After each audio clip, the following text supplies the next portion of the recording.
असे मित्र तुमच्या जवळ असतील तर बीपी, शुगर, डायबिटीज याच्यावरचं उत्तम औषध हा मित्र आहे. पण आपल्याजवळ असे मित्र कमी होत चालले. त्या मित्रांबरोबरचं खळखळून हसणं, मनातलं दुःख, मनातला क्लेश, मनातला ताप त्याच्याजवळ व्यक्त करण्यात भार हलका करणारं कोणीतरी असावं. हे भार सांभाळून सांभाळून सांभाळून तुमचा मोबाईल हँग होत चाललाय.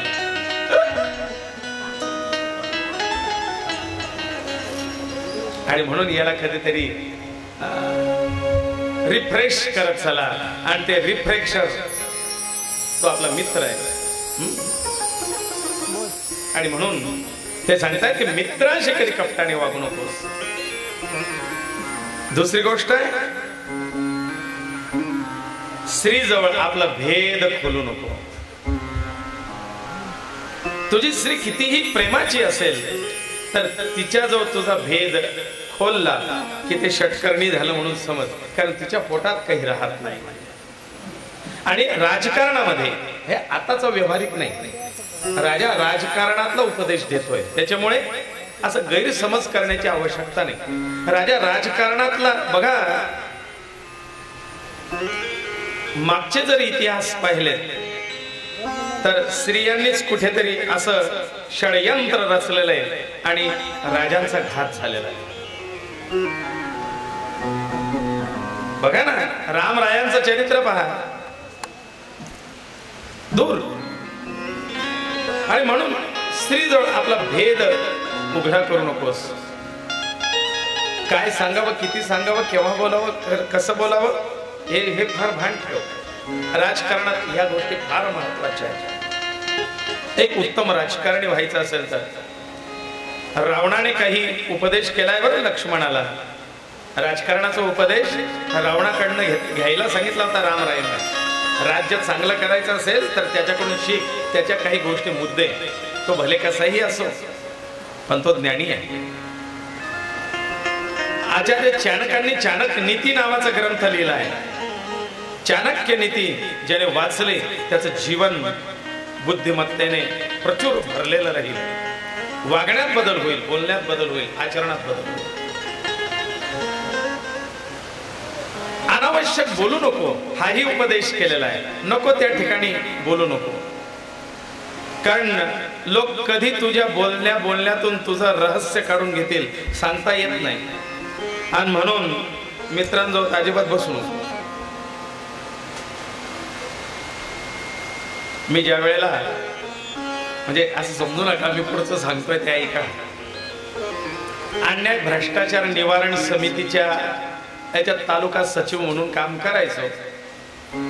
तर ते अन्याय भ्रष्टाचार निवारणाच्या त्या काही कार्यक्रमांना काही मिटिंगांना जावं लागायचं.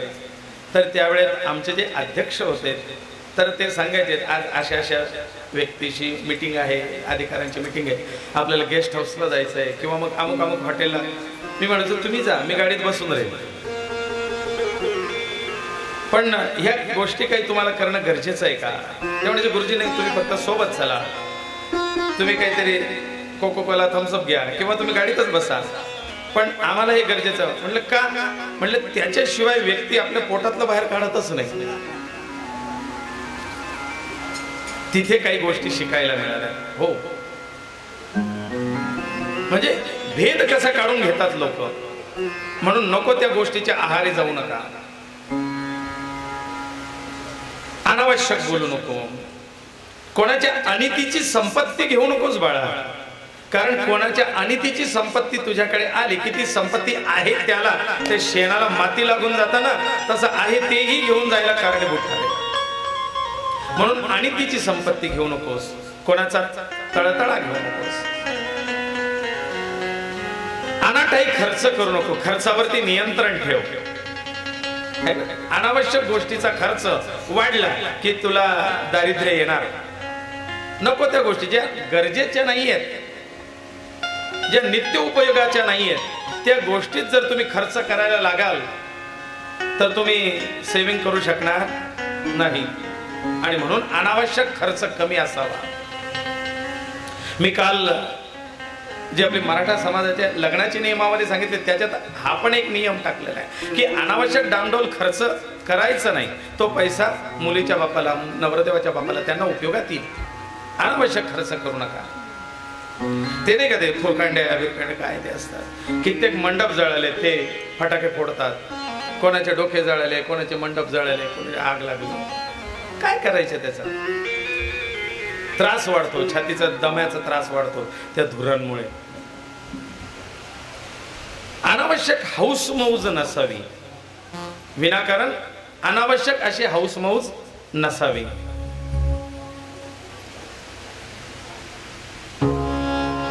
मग एक शुक्लाजींकडे कथा झाली, रवींद्र शुक्लांकडे, रघु शुक्ला. त्यावेळेला एक गोष्ट सांगितली होती. म्हटलं ही जी चमक धमक आहे ना, ही फक्त 7 दिवसापुरती आहे. का? कारण त्याची जर सेवा करायची आहे तर त्याची सेवा करताना तो राजा आहे, घनांचा अधिपती आहे, तो कृष्ण आहे, तो द्वारकाधीश आहे, तर त्याची सेवा करताना त्याच्यासारखं होऊन करावं लागतं. आणि ती करण्याकरता तेवढी आपली ऐपत नाही. हा फक्त डामडौल त्याच्या जीवावरती आहे. आणि म्हणून फक्त तेवढ्यात त्याच्या सेवेपुरता ते ऐश्वर्य, तो डामडौल, तो मोठेपणा फक्त तेवढ्यात त्याच्या करता, जगा करता. मी त्यांना सांगितलंय, ये चमक धमक ये, हा जो सगळा डामडौल आहे, ही चमक धमक आहे, हे ऐश्वर्य आहे. भगवान ये सारी तुम्ही से, भगवंता हे सगळं तुझ्यामुळे आहे आणि तुझ्यापुरतं मर्यादित राहील. हे आटोपलं की मी दुपारच्या फराळाला सुद्धा माझ्या साध्या वेशात येतो. अहो, कथेच्या आधी तर असे नियम आले की ते बॅनरवरती मी पाहत असताना काही लोकांनी मलाच विचारलं, का हो महाराज कुठले? इथे जेव्हा मी पूजेची मांडणी करत होतो आदल्या दिवशी 15 तारखेला, तेव्हा मंडप बांधणाऱ्यांपैकी विचारलं, म्हणले महाराज हे कुठले महाराज आहेत? अहो म्हणलं माझे मोठे भाऊ आहेत.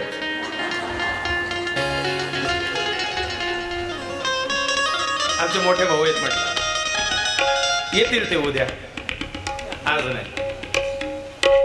आज आम्ही तयारीला पुढे आलेलो आहे. काय करायचं? तो मोठेपणा, हा मोठेपणा फक्त त्याच्यामुळे आहे आणि तो त्याच्याच करता आहे. नंतर आपलं सर्वसामान्य नॉर्मल जीवन. कारण त्या मोठेपणाची सवय लागली की अपेक्षा वाढतात. अपेक्षा वाढल्या की खर्च वाढतो आणि खर्च वाढला की तुमचा तुम्हाला प्रसंगी चटईवरती खाली बसून कार्य करता आलं पाहिजे, खालीही बसता आलं पाहिजे आणि वेळ आली तर व्यासपीठावरती बसता आलं पाहिजे.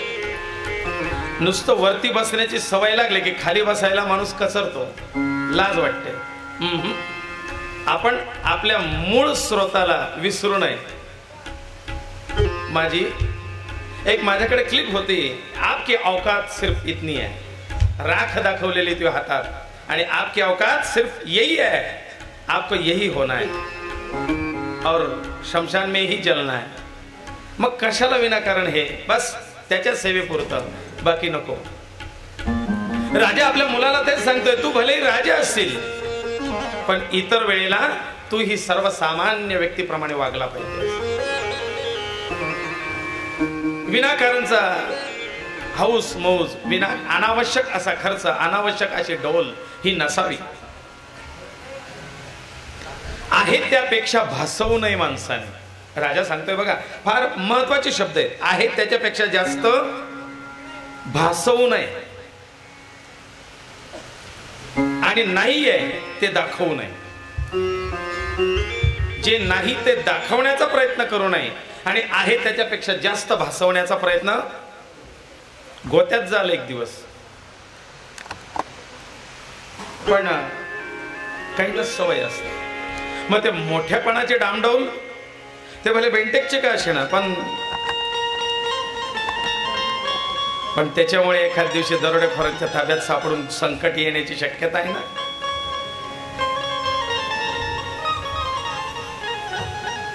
जे आहे त्याच्यापेक्षा कमी दाखवा. ज्ञान असेल, धन असेल, संपत्ती असेल, पद असेल, प्रतिष्ठा असेल, जे आहे त्याच्यापेक्षा कमी दाखवा. अधिक दाखवण्याचा प्रयत्न करू नका. अन्नाची हेळसांड कधी करू नकोस. फार महत्वाचा मुद्दा आहे. राजा हेमकंठा राजा सांगतोय, बाळा जीवनात अन्नाची हेळसांड करू नको. कारण हे सगळं राजवैभव एकीकडे आणि जेवणाचं ताट एकीकडे. तो राजाही असला, प्रधानही असला, मंत्री असला, तो नट असला, मोठा उद्योगपती असला, तरी संध्याकाळी त्याला ताटात भाजीपोळीच खावी लागणार आहे. आणि त्या अन्नाची सदैव किंमत कर, कदर कर. काय रोज रोज तर बदाम काजू बदाम खाणार नाही ना. आणि म्हणून अन्न हे परब्रह्म आहे. त्या अन्नाची किंमत कर. अन्नाचा सन्मान करायला जीवनात शिकलं पाहिजे. काल माझ्याही मुलाच्या ताटात वाटीमध्ये शेव उरली आणि अग्रवाल दादा जे सगळ्यांना बोलत होते ते त्यालाही रागवले. त्याचा चेहरा असा झाला. त्याला वाटत होतं बाबांनी त्यांना काहीतरी बोलावं, पण त्यांना म्हटलं नाही, जो नियम सगळ्यांना तो नियम तुम्हाला पण आणि मला पण. तो म्हटलं नाही, तोंड आलेलं होतं म्हणून ते तिकट शेव खाता आली नाही. वाढतानाच कमी वाढून घ्या. इतना ही लोग थाली में व्यर्थ ना जाए नाली में, है ना. मन भर खा पण कण भर वाया घालू नका, सोडू नका. तेव्हाच त्या अन्नाची किंमत होईल. कारण त्या अन्नाकरता कित्येक लोक आज तडफडून मरतायत, अन्न मिळत नाहीये. बाळा त्या अन्नाची हेळसांड करू नकोस. आणि तुम्हाला एक सांगू, काल मी त्याला एक गोष्ट सांगितली की म्हटलं बघ, रामकथा तू ऐकली असशील आणि त्या रामकथेमध्ये एक प्रसंग येतो की हनुमंतराय सुपरवायझर म्हणून लंकेत गेले होते. सगळा आढावा घ्यायला, मास्टर प्लॅनिंग करण्याकरता हनुमंतराय आधी गेले लंकेत. आणि जाता जाता सीतामातेला निरोप द्यायचा होता की आम्ही येतोय, काळजी करू नका. तो संपूर्ण मास्टर प्लॅन काढायला गेले. त्यावेळेला हनुमंतरायाने लंका किती एरियात आहे, किती दरवाजे आहेत, कुठून आपलं सैन्य प्रवेश करू शकतं, कुठली सेना किती संख्येत आहे, हा सगळा आढावा घ्यायचा म्हणून हनुमंतराय लंकेच्या मोठमोठ्या त्या शिखरांवरतून इथून तिथे उड्या मारत सगळं ऑब्झर्व करत होते. बिभीषणाचं सुद्धा घर दिसलं. बाहेर रांगोळी काढलेली, तुळशी वृंदावन आहे. श्रीराम जय राम जय जय राम, श्रीराम जय राम जय जय राम, श्रीराम जय राम जय जय राम, श्रीराम जय राम जय जय राम. सुंदर ध्वनी त्या ठिकाणून ऐकायला मिळत होता. हनुमंताने सांगितलंय राक्षसाच्या नगरीत रामाचं नाव. नीट लक्ष देऊन त्या ठिकाणी थांबून पाहिलं. बिभीषण आलेत. बिभीषणाचा हात जोडले. अरे हा तर गंध गोपीचंदन टिळा तुळशीच्या माळा, हा कोणीतरी आध्यात्मिक पुरुष दिसतो. म्हणले महाराज या नगरीत तुम्ही? म्हणले हो, मी रावणाचा भाऊ. भेटून चूक केली का काय भाऊ? ते म्हणले काळजी करू नका, मला रावणाचं चरित्र मलाही नाही आवडत, पण काय करावं, भाऊ आहे आणि भावाला भावाची पाठ सोडता येत नाहीये. पण भाऊ जरी असला तरी चुकीच्या कार्यात त्याला सहयोग द्यायचा नाही. म्हणले मग चुकीच्या कामात सहयोग द्यायचा नाही ना, तीच खोटी. या तिकडे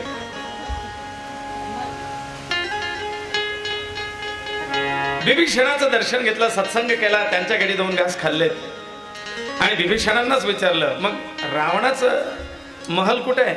म्हणले मधोमध उंच शिखर त्याचं आहे. हनुमंतराय रावणाच्या त्या महलात गेलेत. त्या शिखरावरती एका कोणाड्यात जाऊन बसलेत. रावणालाही बघितलं. मंदोदरी आहे, अक्षय आहे, इंद्रजित आहे. त्यांचं दिनचर्या ऑब्झर्व करतात बरं का राम. प्रत्येकाच्या दिनचर्येवरती त्याचं चारित्र्य लक्षात येतं.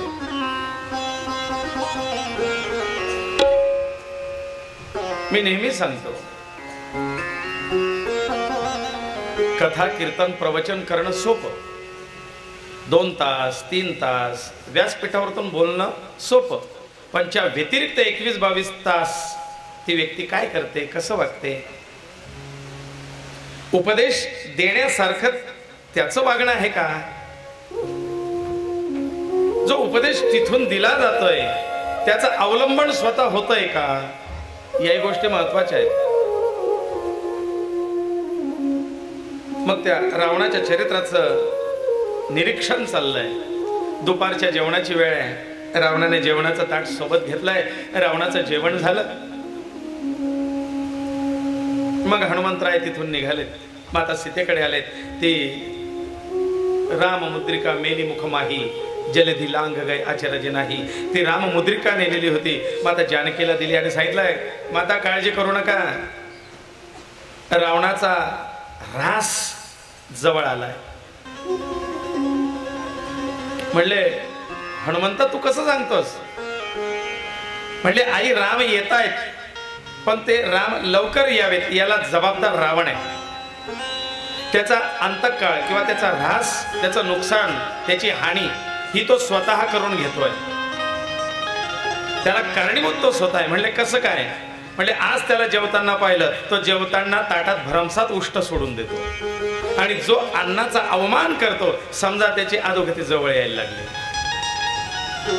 हे हनुमंतराय जानकीला सांगतायत, प्रमाण रामायणातलं देईल. आणि म्हणून अन्नाचा मान करायला शिका. अन्न हे परब्रह्म आहे. हेमकंठाला राजा सोमकांत सांगतात, अन्नाचा अवमान करू नकोस बाळा, हेळसांड करू नकोस,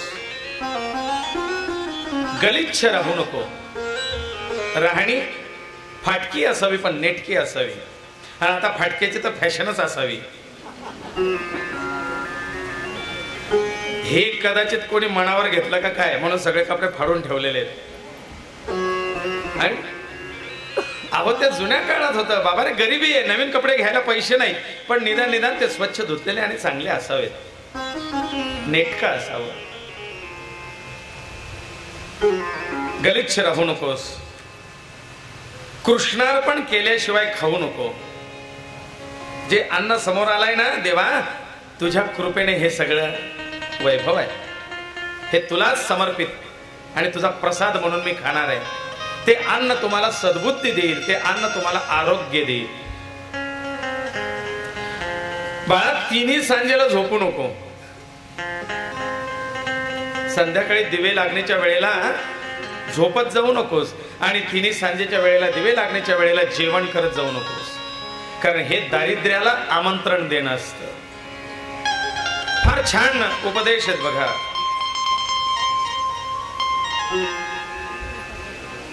सत्याचा मार्ग सोडू नको, असे अनेक उपदेश देत आहेत.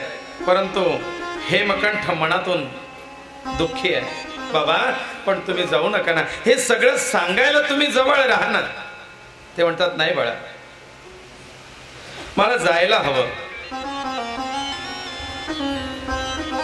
आणि सोमकांत राजा आपल्या पत्नीला सोबत घेऊन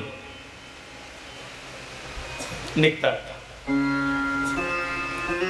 पंचप्रधान सोबत यायला म्हणतात, महाराज जिथे जिथे तुम्ही आजपर्यंत तुमची पैशाकरता सेवा केली आहे, पगार मिळत होता, पण आता कुठेतरी निस्वार्थ सेवा करण्याचं सौभाग्य जर आम्हाला प्राप्त होत आहे, तर तुमच्या वाईट दशेमध्ये आम्ही तुम्हाला सोडू इच्छित नाही. आम्हाला सोबत ठेवा, आम्हीही वनात येतो. राजाने सांगितलं नाही, तुम्ही राजसेवक होतात, तुमचं कर्तव्य तिथपर्यंत. आता हे जीवन वैयक्तिक माझं आहे, हे मलाच भोगायचं आहे, आणि इथे राहून तुम्ही माझ्या मुलाला सहकार्य करा ना. ऐकत नाहीत प्रधान, म्हणून दोघांना सोबत घेतलंय आणि तिघांना हेमकंठाबरोबर राज्यात ठेवलंय.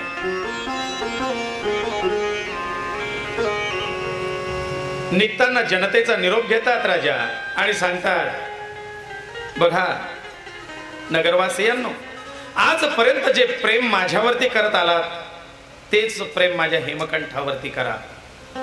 हे वाक्य आठवतात का? हा, बाळासाहेबांचे सुद्धा जाण्यापूर्वी त्यांनी, मला असं वाटतं ते कोणतं ग्राउंड, शिवाजी पार्कला एक मोठी सभा घेतली आणि त्या सभेत त्यांचे शेवटचे वाक्य होते, माझ्या उद्धववरती सुद्धा असंच प्रेम करा. राजा सांगतोय माझ्या हेमकंठाला सांभाळून घ्या, त्याला पदरात घ्या, माझ्यासारखं त्याच्यावरती प्रेम करा, त्याला सहाय्य करा, त्याच्या चुका पदरात घ्या. जनता सुद्धा ढसाढसा रडली हो या सोमकांत राजा करता. महाराज जसे आहात तसे तुम्ही आम्हाला मान्य आहे, पण तुम्ही जाऊ नका. सोमकांत म्हणतो नाही, मला माझ्या जीवनाचं कल्याण करायचंय, मलाही तर त्या परमेश्वराची भक्ती करण्याची काहीतरी संधी मिळावी. माझ्या मुलाच्या पाठीशी राहा, आता मला परवानगी द्या. म्हणून सोमकांत, दोन प्रधान आणि सुधर्मा हे वनाकडे निघतात. अपराधम मया यच्चिरं राज्यं प्रकुर्वता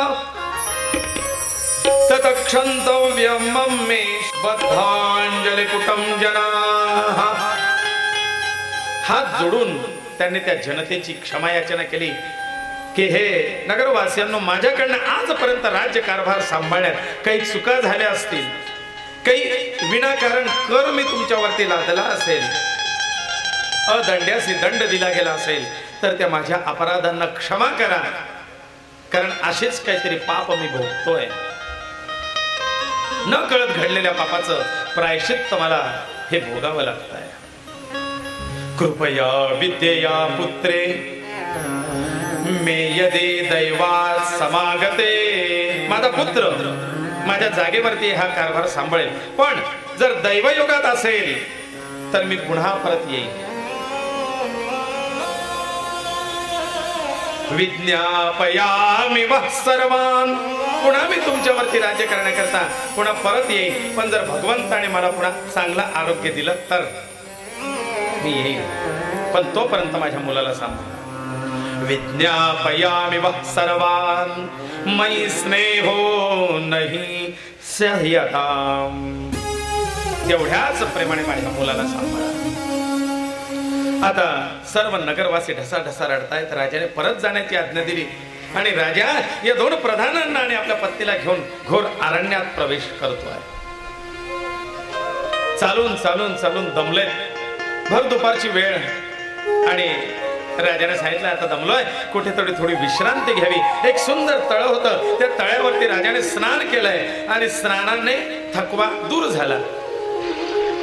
त्या तळाच्या काठावरती असलेली मऊशार वाळू, त्या वाळूवरती राजा पहुडलाय. बघा कुठे त्या मऊ मखमली रेशमी गाद्यांवरती झोपणारा राजा आता वाळूवरती झोपलाय. आणि वातावरण सुंदर आहे, रम्य वनामध्ये त्या वाळूवरती पहुडण्याचा आनंद राजा घेतोय.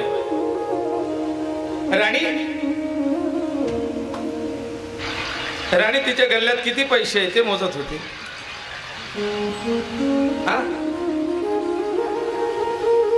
अहो सगळं वैभव सोडून आली आहे आणि त्या वाळूवरती पहुडलेल्या आपल्या पतीचे चरण स्पर्श, तिचे चरण सेवा करते. महाराज एवढं चालण्याची कधीही तुम्हाला सवय नाही. कुठेही जायचं म्हटलं की रथ, घोडे, पालखी याच्याशिवाय तुमचं चालणं फिरणं नसायचं. आणि आज एवढ्या वनात या दुस्तर मार्गात तुम्ही पावलाने चालून आलात, दमला असाल, म्हणून राणी त्यांची चरण सेवा करते. आणि शास्त्र असं सांगतो, स्त्रीच्या हातामध्ये शुक्र ग्रहाचा वास असतो आणि पुरुषाच्या पायामध्ये शनी ग्रहाचा वास असतो. ज्या वेळेला पत्नी पतीची चरण सेवा करते, त्यांच्या पायांना स्पर्श करते, त्यावेळेला त्या शुक्र ग्रहाचा आणि शनी ग्रहाचा मेळ व्हायला लागतो. आणि शनी शुक्र हे दोन ग्रह ज्या वेळेला एखाद्याच्या पत्रिकेत प्रबल होतात, त्यावेळेला मोठा धनाढ्य योग त्याच्या पत्रिकेत तयार होतो, ऐश्वर्य योग तयार होतो. आणि तिथे ती ऐश्वर्य दायिनी लक्ष्मी स्थिर व्हायला मदत होते. म्हणून भगवान महाविष्णूंची सुद्धा चरण सेवा नेहमी लक्ष्मी करत असायची. म्हणून ती लक्ष्मीची देवता झाली. नाही तुम ना गौ तांदोय ना डबा भरणार मग बोला आहे ना. अहो ऐश्वर्य योग तयार होतो. राणी चरण सेवा करते पतिदेवांची. राजाचा डोळा लागला. प्रधान जणू काही लक्ष्मण आणि भरतासारखे त्यांच्या सेवेचे तत्पर आहेत. खरोखर स्वामीनिष्ठ आहे. त्यांनी सांगितलं महाराज जरा विश्रांती करा, आम्ही भोजनाची व्यवस्था करतो. कंद मुळ फळ आणण्याकरता ही दोघं प्रधान वनात गेले. लक्ष्मणाचं दायित्व पूर्ण करतायत. हे राम सीता आहेत. ते फळकंद मुळ आणायला गेले आणि इतक्यात एक छोटस बालक ऋषिपुत्र एक झारी घेऊन त्या तळ्यावरती आलाय आणि त्याने आपली झारी त्या तळ्याच्या पाण्याने भरली. तेजस्वी बालक आहे. चेहऱ्यावरती विलक्षण तेज आहे. अंगावरती कौपीन फक्त धारण केलेलं आहे. लंगोट, गळ्यात छान रुद्राक्षांच्या माळा आहे. त्याच्या चेहऱ्याकडे आणि त्या तेजस्वितेकडे पाहिल्यानंतर राणीचं मन भरून आलं आणि क्षणात तिला आपल्या हेमकंठाची आठवण आली. माझं बाळ कसं असेल, त्याला सोडून आली आहे. आणि याचंही लक्ष त्यांच्याकडे गेलं. त्या बाळाने आपली ती झारी खांद्यावरती घेतली आणि पुढे आला. पुढे येऊन या सुधर्मेशी बोलतोय, देवी कोण आहात तुम्ही? या वनामध्ये नवीनच दिसताय. आजवर मी तुम्हाला कधी बघितलं नाही या वनात. तुझ्या चेहऱ्यावरचं तेज पाहून तू एखाद्या राजघराण्याची राजश्री वाटते. बघा आपलं दिसणं हे आपलं स्टेटस सांगतं आहे ना. कदाचित मोबाईल वरती 4K ॲपने किंवा आयफोनने तुमचा सुंदर नसलेला चेहरा सुंदर करता येईल,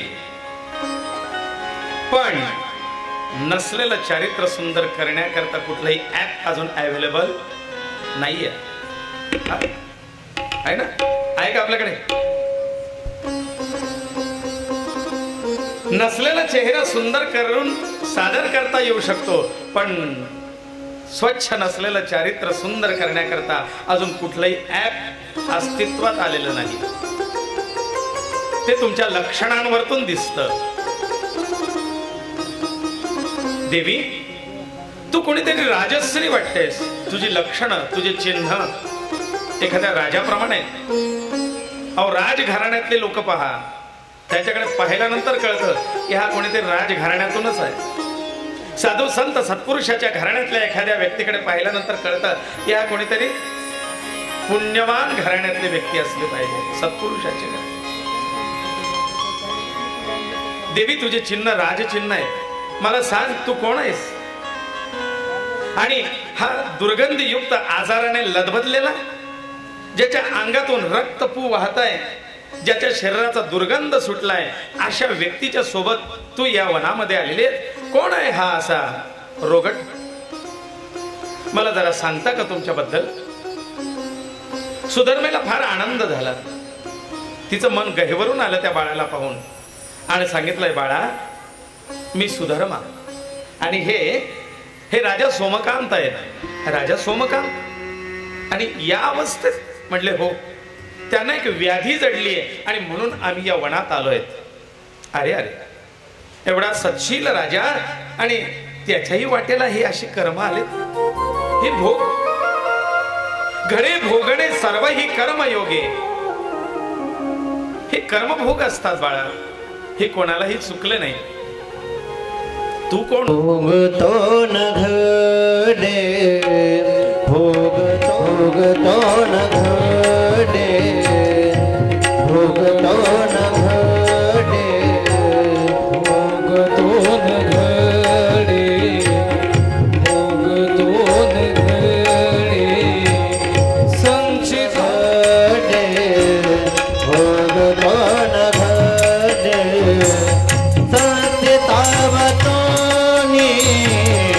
भोगतो न घडे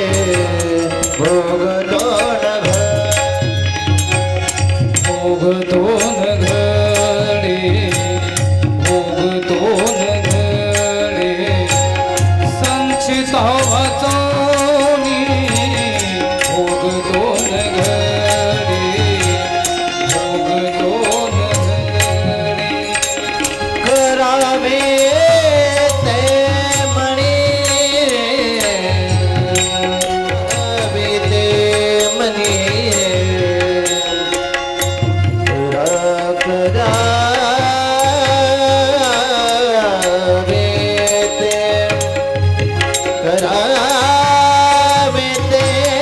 करावे ते मणी समाधान म्हणवो निमाने म्हणवो निमाने मानून येथे तो म्हणवो निमाने म्हणवो निमाने म्हणवो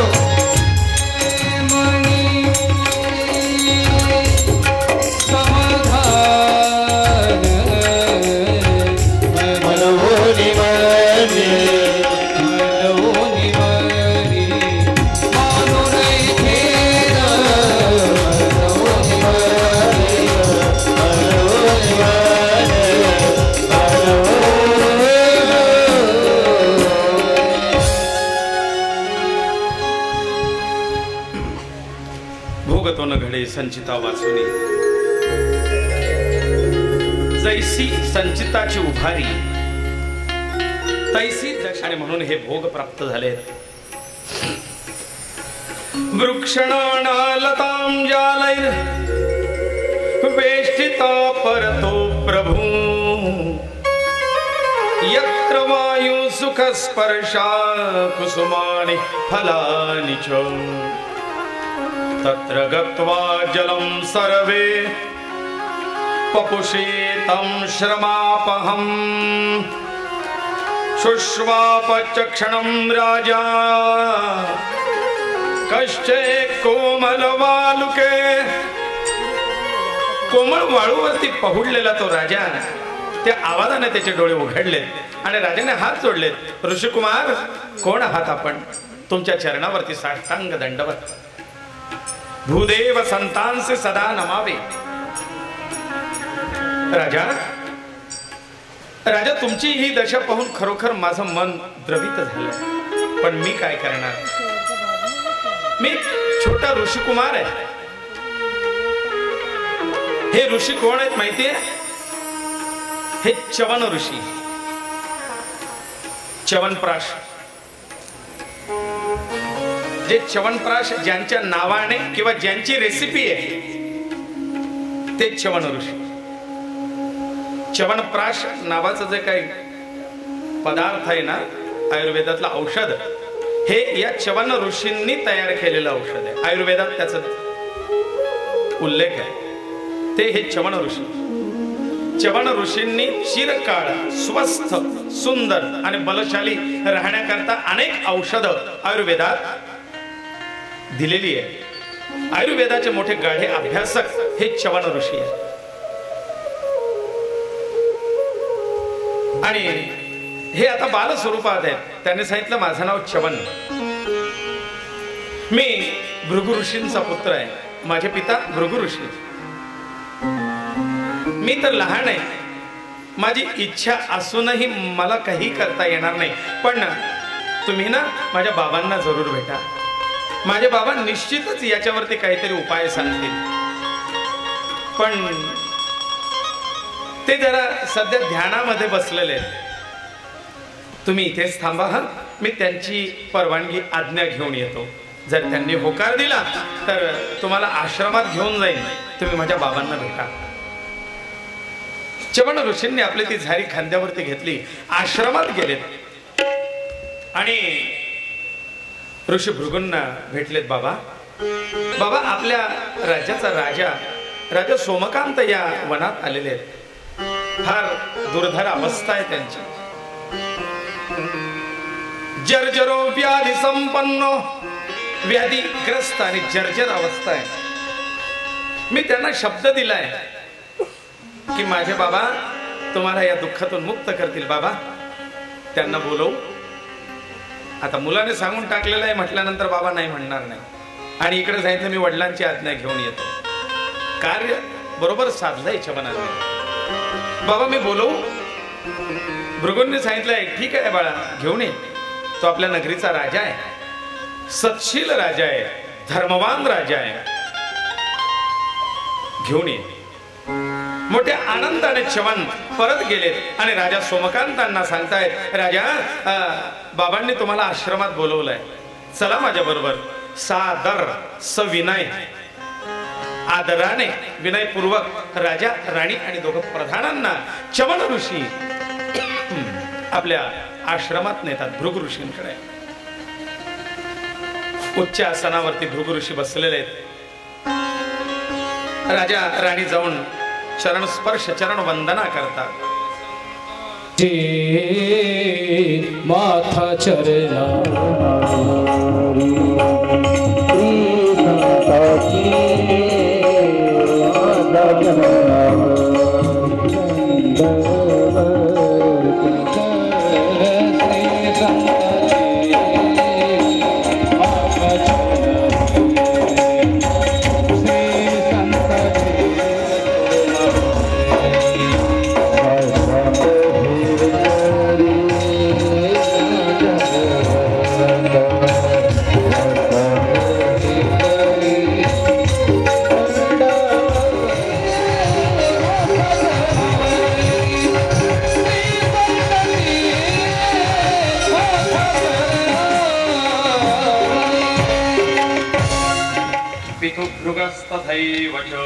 माझं नाव च्यवन.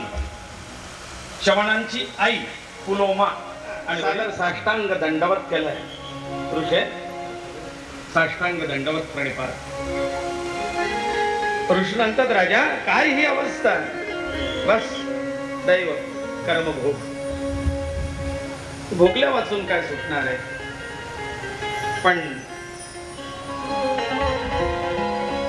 राजा इथे सरोवर आहे एक छोटा. त्या आश्रमाजवळ एक कुंड होतं, गणेश कुंड, जिथे ऋषींचे सुंदर असं गणपती बाप्पाचं मंदिर स्थापन आहे. तिथे नित्य गणेशाची उपासना व्हायची आणि त्यासमोर हे गणेश कुंड. जा गणेश कुंडावरती स्नान कर आणि ये.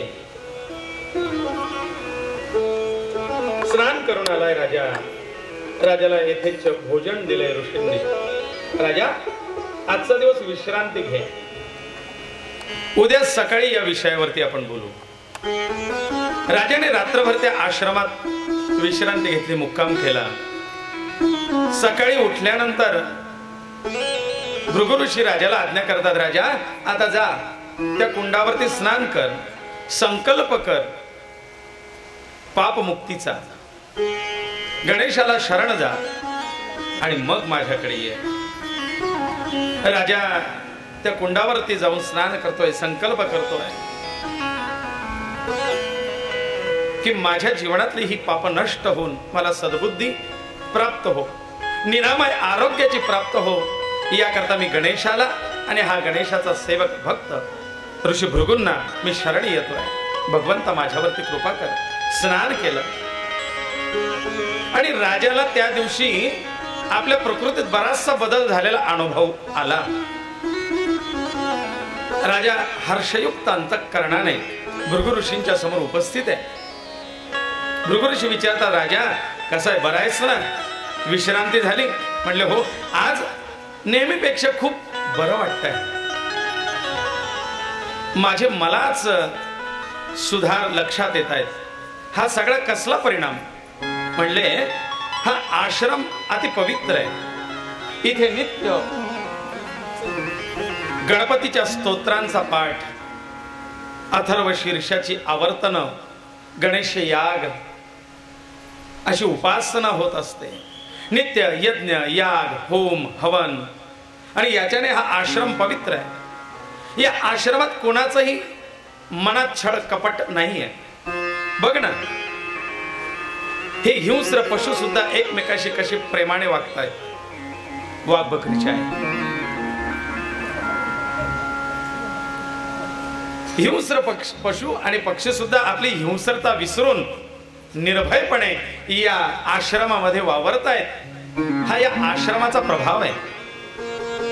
राजाला फार आनंद झाला. ऋषीवर, तुम्ही मला काल सांगणार होतात की माझ्या या अवस्थेचं कारण काय? बैस राजा, सांगतो, ऐक. ऋषींनी 2 मिनिटं ध्यानस्थ होऊन डोळे बंद केले. राजाचं पूर्व चरित्र, पूर्व जन्म अवलोकन केला आणि सांगितलंय की राजा, तुका म्हणे पापे येती रोग रूपे. रोग रूपाने तुला हे पाप आलेले आहेत राजा. हे दुसरं तिसरं काही नाही, तुझी पाप आहेत. पाप रोग म्हणून तुझ्या पुढे समोर आहे. मी काय पाप केलं असेल गुरु महाराज? काय पाप केले असतील असे? म्हणले राजा, हा जन्म तर तुझा पुण्यवान आहे. नित्य दान धर्म सत्कर्म तू या जन्मात केली आहे, पण हे तुझे मागच्या जन्माचं पाप आहे. राजा, मागच्या जन्मी विंध्य पर्वताजवळ कोल्हार नावाचं एक नगर आहे आणि या कोल्हार नगरीत चिद्रूप नावाचा वैश्य हा तुझा पूर्वजन्म. मागच्या जन्मात तू वैश्य होतात आणि तुझं नाव होतं चिद्रूप. त्यात तुझी पत्नी, तिचं नाव सुलोचना आणि तुला एक पुत्र, त्याचं नाव होतं कामंद. काय? कामंद. असा हा तुझा परिवार.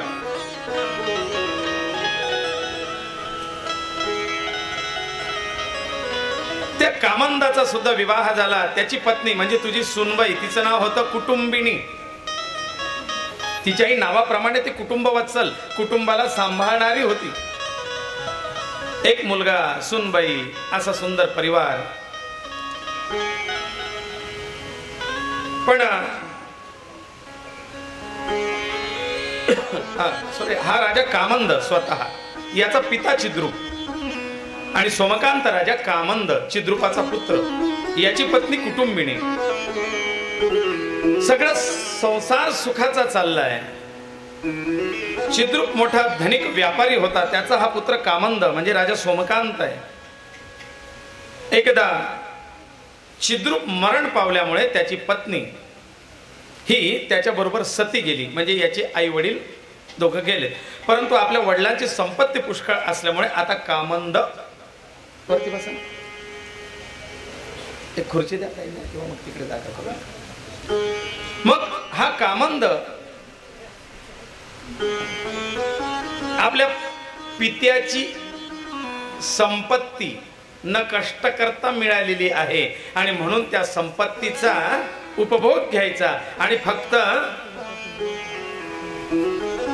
त्या संपत्तीच्या जोरावरती ऐश करायची. उन्मत्तपणा, उपभोग, सुखोपभोग हाच करू लागला. आता त्याने स्वतः कामधंदा करायचा सोडून दिलाय, आहे ना.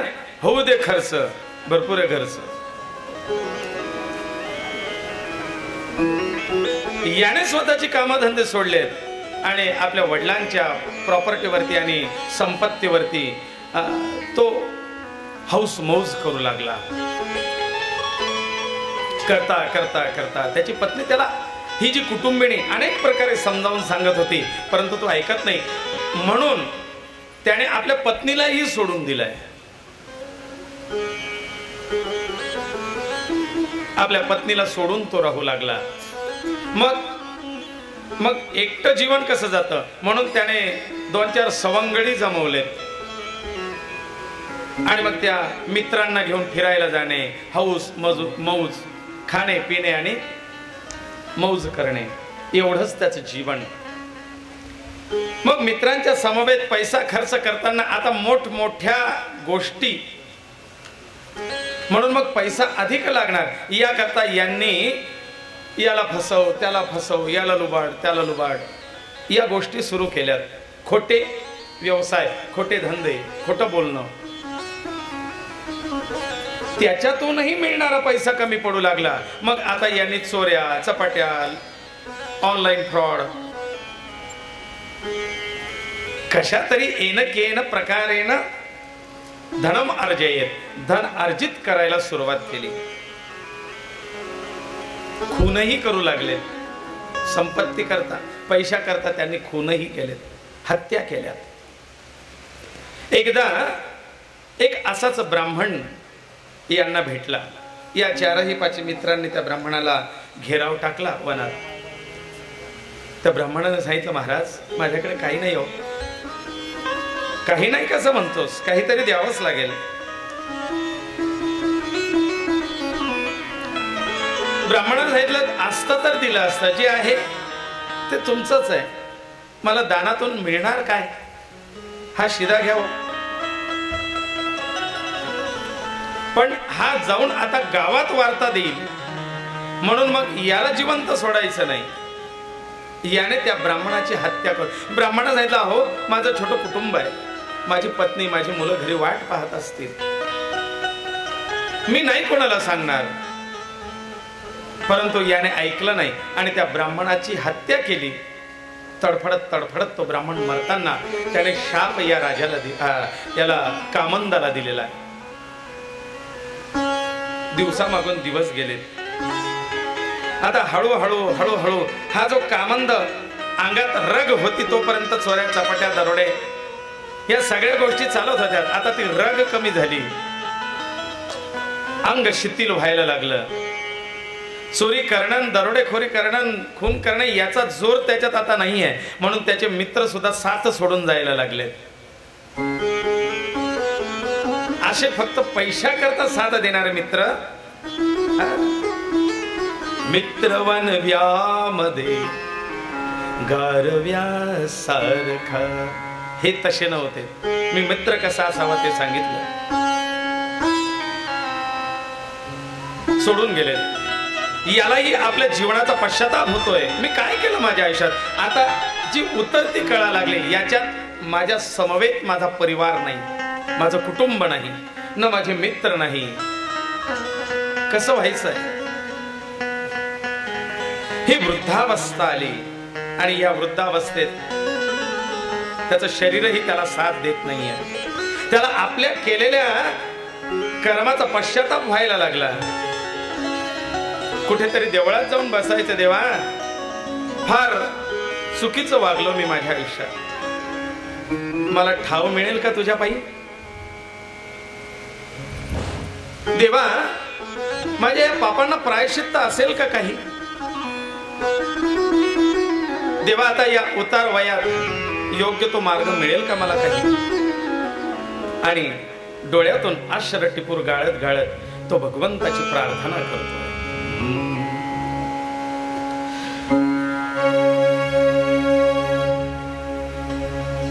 नाथाला लोटले जगाने दूर, शांती देई माझ्या मनाला तुझे रूप सुंदर. नाथा, हे देवा, तुझ्या दाराशी तुझ्या मंदिरामध्ये आलो की तुझं स्वरूप पाहिल्यानंतर या मनाला कुठेतरी शांती मिळते. जगाने मी दुबळा झालोय म्हणून माझ्या सगळ्या नातेवाईकांनी, मित्रमंडळींनी सगळ्यांनी मला अभेर केला, लोटलाय, दूर साधला. नाथा माझा दुबळ्याला लोटले जगाने दूर, नाथा माझा दुबळ्याला लोटले जगाने दूर, शांती देई माझ्या मनाला तुझे रूप सुंदर, शांती देई माझ्या मनाला तुझे रूप सुंदर. नाथा माझा दुबळ्याला लोटले जगाने दूर, नाथा माझा दुबळ्याला लोटले जगाने दूर, शांती देई माझ्या मनाला तुझे रूप सुंदर.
फार फक्त केले कधी नाही गेलो मी